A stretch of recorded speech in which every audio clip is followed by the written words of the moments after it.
Hello दोस्तों, आप सबको मेरे चैनल में बहुत बहुत स्वागत है। मैं हूं लता।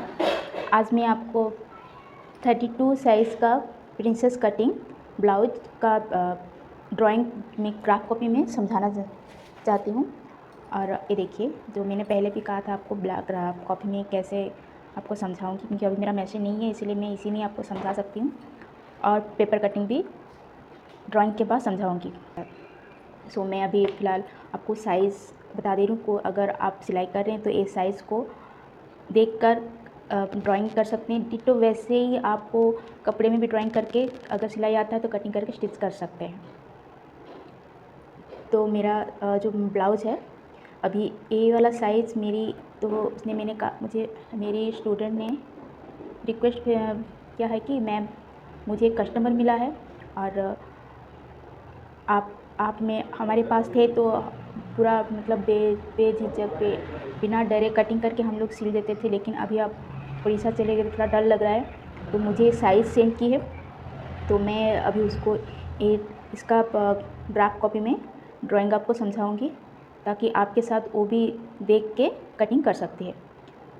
तो ये साइज़ का लंबाई है, देखिए ब्लाउज़ का लंबाई है 14, उसका शोल्डर है 14, चेस्ट है 32, कमर है 26 और आगे का गला है उसका 6.5 वी नेक होगा और पीछे का गला 10 स्क्वायर गला।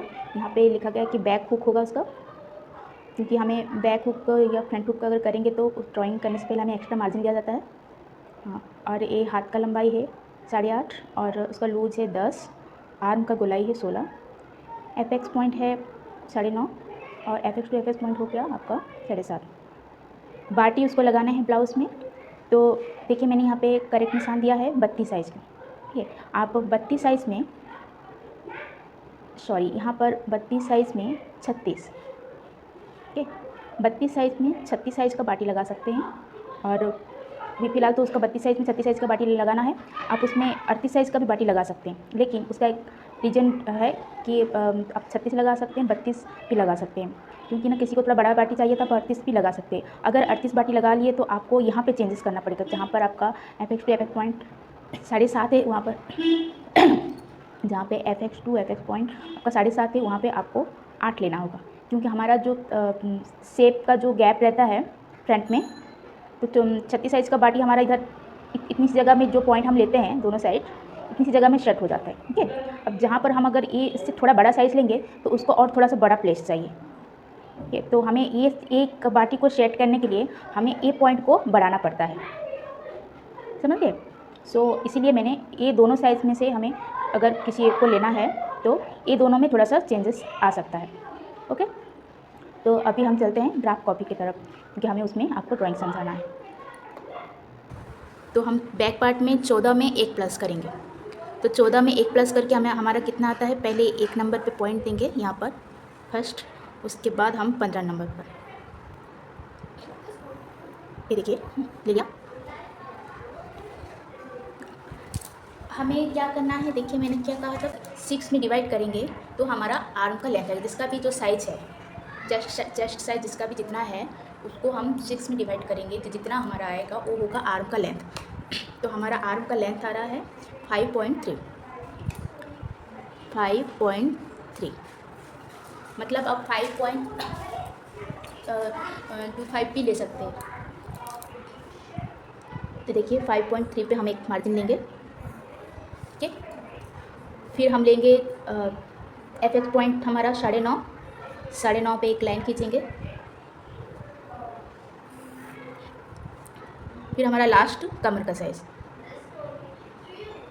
अभी हम जितना लंबाई का साइज़ हमने मार्किंग कर लिया है, अभी हमें चौड़ाई लेना है। चौड़ाई कैसे, जैसे शोल्डर का चौड़ाई हमारा हुआ 14, शोल्डर का चौड़ाई फुल शोल्डर हमारा हुआ 14, 14 को 2 भाग किए तो आया 7। ओके, यहाँ पे ध्यान से देखिए, हमें डीप नेक करना है। डीप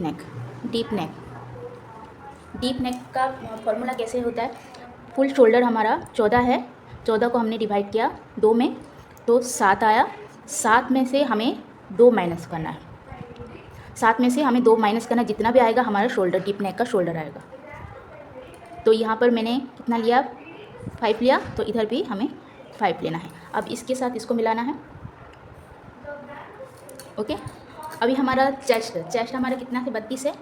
32 को हम 4 में डिवाइड करेंगे तो हमारा आएगा 8।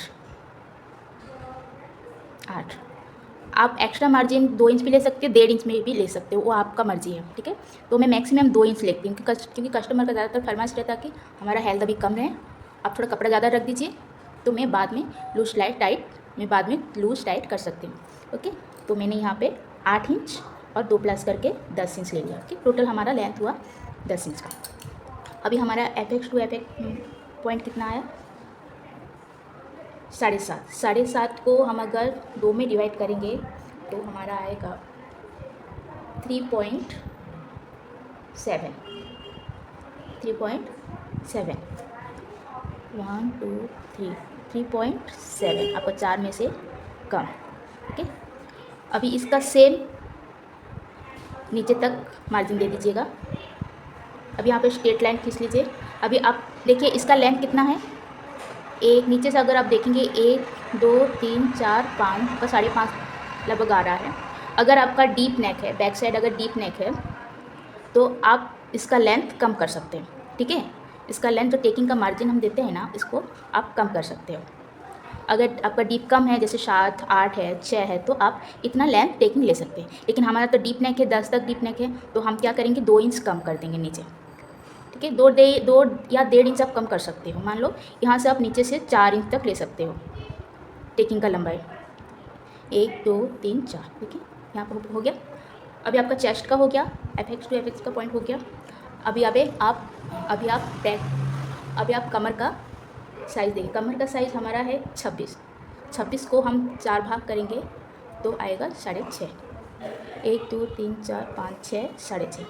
इसमें हमें टेकिंग के लिए, क्योंकि बहुत स्लिम फिगर है, तो हम आधा इंच ऐड करेंगे। जैसे हमने यहाँ पे एक्स्ट्रा मार्जिन लिया 2 इंच, तो नीचे भी 2 इंच लेंगे। फिर हमें बैक हुक करना है, तो बैक हुक के लिए भी एक्स्ट्रा मार्जिन लेना पड़ेगा, उसके लिए 1 इंच लेंगे। क्योंकि हम जब बैक हुक में जब सिलाई करते हैं तो कभी कभी हमारा आधा इंच आ सकता है, आधा इंच से कम आ सकता है, इसीलिए मैंने ज़्यादा ही ले लिया, 1 इंच टोटल ले लिया। तो हमारा हो गया टोटल कमर मार्जिन लेकर, एक्स्ट्रा मार्जिन लेकर 10 इंच। तो अब हमें नीचे से ऊपर तक इसे मिला लेते हैं। हो गया। अभी टेकिंग का मार्जिन भी हम दे देते हैं साइड में, हल्का 0.2 का आपको टेकिंग देना होगा, ठीक है। फिर हमारा उसके बाद हमें आर्म होल का राउंड शेप देना है। अभी हमारा जितना भी लेंथ है, आर्म का जितना भी लेंथ है, उसको हम आधा कर देंगे। तो यहाँ पे पॉइंट आ गया। एक हुआ आपका फिटिंग का निशान। अब इस निशान से मिलाना है। इससे पहले हमें यहाँ से लेना है, हमारा डीप नेक है ना, कॉर्नर से हमें लेना होगा 1.2। उसके बाद अब इसके साथ इसको ऐसे मिलाना है, ओके। ये देखिए हमारा अंदर की तरफ चला गया, हमें अंदर की तरफ नहीं, बाहर जो लाइन है, लाइन से इस लाइन को मिलाना है। फिर यहाँ से 0.2 डाउन करना है। ये बहुत ज़रूरी है 0.2 डाउन करना। अगर आप इसको डाउन नहीं करेंगे तो हमारे यहाँ पे आर्म के साथ कपड़ा उठा हुआ रहता है, आप जो भी सिलाई करते हैं, अगर ये आपसे मिस्टेक हो जा रहा है तो आप थोड़ा नोट कीजिएगा, इस जगह पे खुला हुआ रह जाता है। तो इसीलिए हमें 0.2 कटिंग करके निकालना पड़ेगा। यहाँ आया नेक के लिए हमें 2 इंच लेना है, क्योंकि हमारा सिलाई होकर 2.5 इंच तक आ जाएगा शोल्डर। उसके बाद आपका इधर आधा इंच जाने के बाद रेडी शोल्डर आपका 2 इंच का रहेगा। अभी हमारा 2 इंच गले के लिए निकाले। अभी हमारा 2 इंच ऊपर नेक में, और फिर हमारा लेंथ कितना है, 10 इंच का है। हमें चौड़ाई अगर 7 इंच रखना है, 7 रखना है, तो इधर हमें 3.5 लेना होगा। अगर 6 रखना है तो 3 रखना होगा। इसमें से कुछ भी आपको रेडी रखना है कुछ, या 7 या 6, मान लीजिए 7 ही रख लिया आपने, तो हमारा कितना हुआ 1 2 3 3.5, ठीक है। फिर हमें सोचना है क्या बैक हुक हम बनाना है, ठीक है। बैक हुक बना रहे हैं तो बैक हुक के लिए भी एक्स्ट्रा मार्जिन लेना पड़ेगा। मतलब टोटल आपका 4 इंच, आपका 3.5 और आधा इंच एक्स्ट्रा मिलाकर 4 इंच। अभी इस 4 को आपको 2 में मिलाना है। देखिए अभी इसके साथ इसको मिला के जब आप कटिंग करेंगे तो वो अपने आप फैल जाएगा। तो आज हम बैक पार्ट का ड्राइंग किए, फिर हम नेक्स्ट वीडियो में फ्रंट पार्ट का ड्राइंग करके आपको दिखाएंगे।